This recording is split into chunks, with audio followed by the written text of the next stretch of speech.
যখন দেশের সন্তান নিজেই দেশের শত্রু হয়ে ওঠে। দেখতে দেখতে বাংলাদেশে যেন একটা নতুন ধর্ম জন্ম নিয়েছে, ভাঙচুর। যেই দিকে তাকাই, কাজ ভাঙার শব্দ, দোকান লুটের আতঙ্ক, আগুনে পুড়ে যাওয়া ছোট ব্যবসার হাহাকার।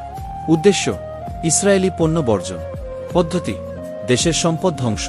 কিন্তু একটিবারও কি কেউ প্রশ্ন করেছে, যে মাল তুই ভাঙলি সেটা তো বিদেশি না, সেটা এখন তোরই দেশের সম্পদ? তুই কি জানিস, যেই দোকানের ফ্রিজটা তুই রাস্তায় ছুঁড়ে ফেললি, সেই দোকানের ঘরে আজ ভাত নাই?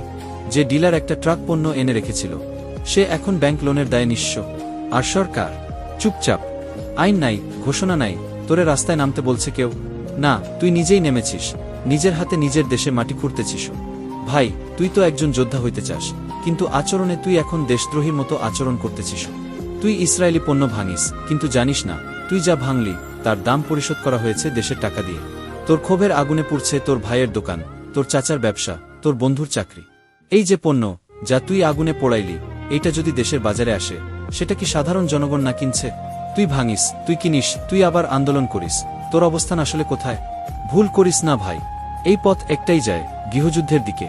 শুরু হবে বিক্ষোভ, তারপর ধ্বংস, তারপর দোষারোপ, আর শেষে গুলির শব্দে শেষ হবে সেই প্রতিবাদ, যেখানে কেউ কিছুই পাবে না, শুধু মা হারাবে সন্তান, দেশ হারাবে ভবিষ্যৎ। থাম, এখনো সময় আছে। তুই যদি নিজেকে দেশপ্রেমিক ভাবিস, তবে আজ ভাঙচুর থামানো উচিত। কারণ একদিন ইতিহাস লিখবে না যে তুই আন্দোলন করছিলি, ইতিহাস বলবে তারা নিজের দেশের সম্পদ পুড়িয়ে নিজের পায়ের নিচেই আগুন ধরাইছিল। ভুলে যাস না, বিদেশি শত্রুর চেয়ে ভয়ঙ্কর সেই সন্তান, যে নিজের ঘর জ্বালায় আর ভাবে সে মুক্তিযোদ্ধা। এই লেখা ছড়িয়ে দে ভাই, কারণ দেশের বিপদে চুপ থাকা আর চুপ করানো দুইটাই সমান অপরাধ।